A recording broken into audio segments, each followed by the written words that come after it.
we took all the sidewalks in Portland and we laid them end to end, how much sidewalks do you think Portland has? What's your guess? 10 miles. More. 50 miles. More.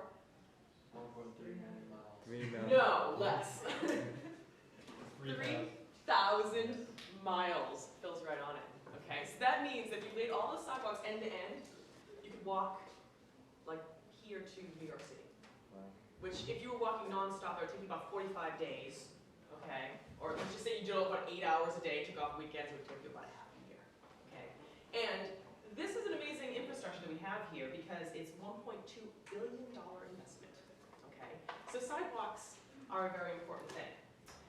This speech has taken a very long and windy path, if I can do a very bad time.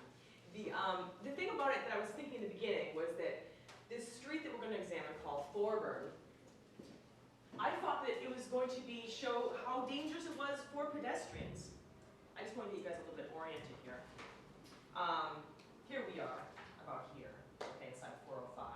And this is Mount Tabor Park, and the street that I'm referring to is right there. And it's called Thorburn. And I'm going to explain to you guys why it's a very good example for this. But what I ended up finding in my research was actually it was more dangerous for drivers than it even was for pedestrians and bicyclists. I found this very, very surprising. And so in the survey we did in this class, most people were coming forward saying they're drivers, even though everyone does say they do walk, and most people use a certain amount of TriMed, as we found out from Julia.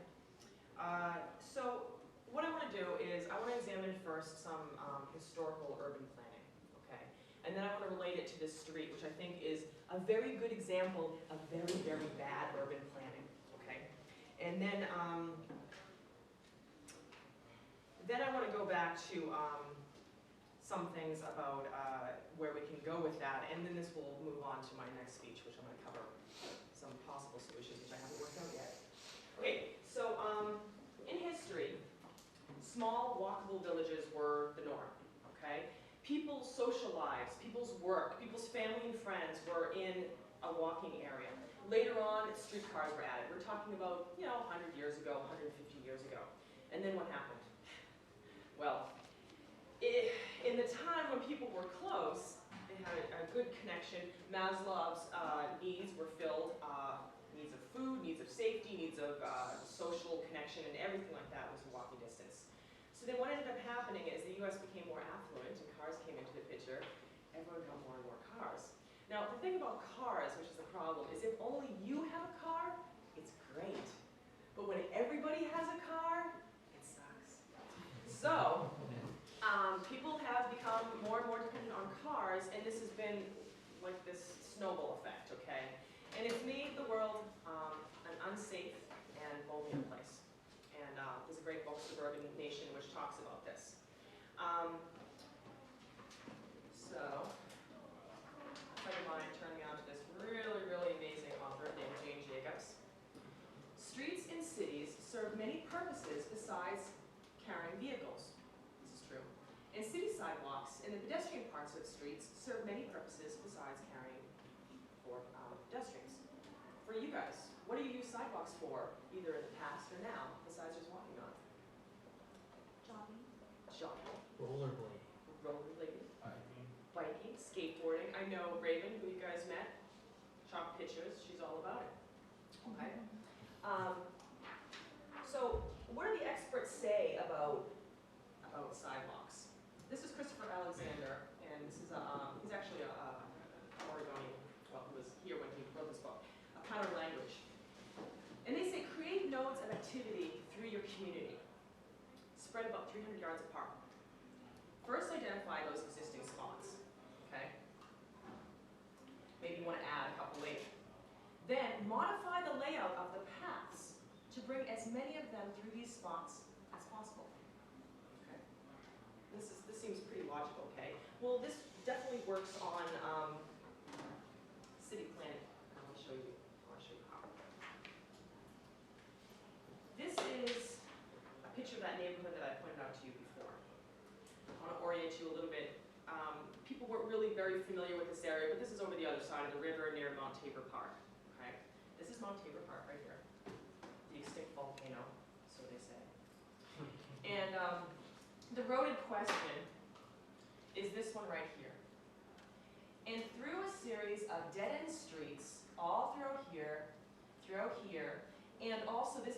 mountain, and so this is really non-navigatable by wheelchairs and people who have baby carriages, and the same is also true here. And I'll show you what the problem is. This is one of the nodes here, Montabre Park. It's a, it's an amazing, beautiful park. It's like one of the best in our city. Over here, this is the emerging Montevilla. Could you pull your 8 up and cut off the top part so that we can actually see what's down there? Just keep going This up. here. Keep going up. Keep going up.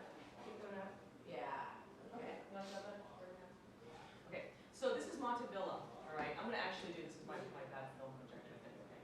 There's a movie theater there, there's a new coffee shop, there's restaurants that are popular. Over here we have Cooper's Coffee, okay? And we have Caldera, and we have a little spa thing that's opening here. This is Davis. This here is one of the best bike roads going on in all of Southeast, okay? And Monttabor is here. Now, this is the problem. This road right here has no sidewalks. People drive like maniacs. There is no place to bike. It's absolutely insane, as Phil would say. So, what makes it even funnier is here. You guys can now, harass me, but this is where I live. I live here, and there's this amazing element. There's this secret staircase, which leads from Burnside and all this bike path stuff that goes past 3 sets of houses all the way up to this. It's a stairway to nowhere, and we can't buy land in Portland anymore to make such like amazing infrastructure like this. So here are our nodes. Kind of some connection there, kind of some connection here. They're not connected. All this infrastructure for business majors here. This is wasted opportunity of money making, okay? So, I want to talk a little bit about two people who live at the top of that staircase. They're 95 years old, and their names are Mervyn and Lynn. She's Mervyn, he's Lynn. And they told me a story about how they were in their house, and she had been, by the way, this is a woman who fought for these sidewalks for years and years. I heard her tale, and it was just heartbreaking. She said she heard a noise outside of the house, and they ran out, and there was a car that had totally missed this hairpin curve, had flipped, gone into a telephone pole, and this teenage boy was dead. And it came out and saw this, and she can't get it out of her mind. And this was one of the things that made her fight and still have absolutely no results. 8 minutes. Great. So a lot of this new way of thinking is referred to as neo-urbanism, and neo-urbanism is basically a way of taking old elements that worked well and adding them to the reality of our lives, which include driving, which include the internet, which include a lot of different transportation. So lack of sidewalks wastes resources. It causes lack of community. It causes more cars on the road, and it also causes safety problems for everyone. From UG survey, we learned that most of you guys live at home with your folks, but we're all here getting degrees so we can get better jobs, right? Eventually, you will decide where you're going to live, okay? And I want you to think about where you want to live. Where are you going to work? Where are your friends going to be? Where is your community going to be? And so these issues are very important to know, not just does it have a jacuzzi and how many bedrooms does it have, okay? So your needs are Maslow's needs. Think about your access to food, safety, community needs, okay? Because it's your connection to all of these, which is quality of life. Any questions? Yes? I'm wondering if you know, like, when, like, the city planners are planning neighborhoods and, like, doing the layout for the city, if they use, like, the Oilers rule or anything like that. Like, basically, it's like they plan a city around, you can get anywhere, but you don't have to walk from the same point twice. Like Right.